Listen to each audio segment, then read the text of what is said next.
Hey, this is Flo Bradley, Mojo with Flojo, and it is Monday.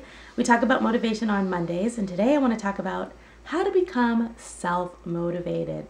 A lot of times we look externally for motivation, and that's great, looking at, hero worshiping, an athlete. We just had the Super Bowl yesterday.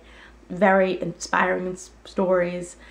And if you read a work and maybe someone climbs Mount Everest, you might be inspired to do that.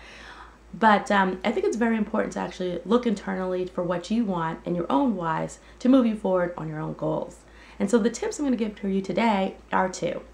One, know what, and know why. How do you know what? Well, I recommend really spending 10 minutes, 30 minutes, an hour with yourself, just writing out, free writing, anything that comes to mind that you've ever wanted to do. A lot of us call that a bucket list, and I talked about that on Friday when I revealed that one of my bucket list items was to do horror movie makeup. But I have 101 of those, and here they are. Actually, I actually have more than that, but in the book by Jack Canfield, who wrote Chicken Soup for the Soul, he's actually part of our organization for my health program, but he wrote the Success Principles, how to get from where you want to where you want to be. There's 64 principles in here, and they have been life transformative for me personally, but he recommends doing that bucket list and then getting to work on them. So how do you get to work on them? Well, that's the second tip. It's knowing why you want those particular items. What he recommends and what I recommend as well is circling maybe 10 to 12 and every month taking one to actually accomplish.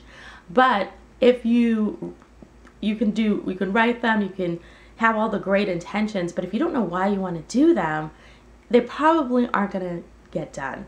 You probably aren't going to cross the finish line.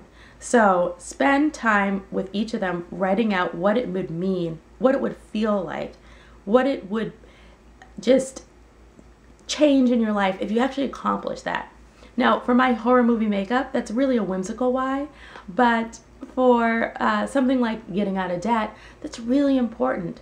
Is it because your marriage is going to fail if you don't get out of debt, or your house is going to go into foreclosure, or you're going to leave your kids a legacy of just always struggling and it's going to pass down to the next generation, or they can't go to school? What is it that getting out of debt and maybe savings really means to you?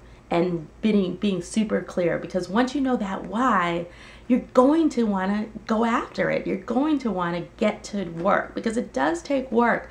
It's not just as simple of, I'm going to write it down. And a lot of times people who know the law of attraction or understand it, they'll think they'll write it down. They think, they hope and pray, but there's actually work. And my mentor always says, faith without works is dead. You actually have to do something. But what's going to motivate you to do it is knowing why. So that's my tips for today, knowing what and knowing why. I know you can accomplish anything. If you want to connect with me on Facebook, message me. I'd love to see what your goals are, and we can work on them together. But have an amazing week. We'll be back tomorrow with a fit tip. I love you, and signing off. This is Flo Bradley, Mojo with Flojo.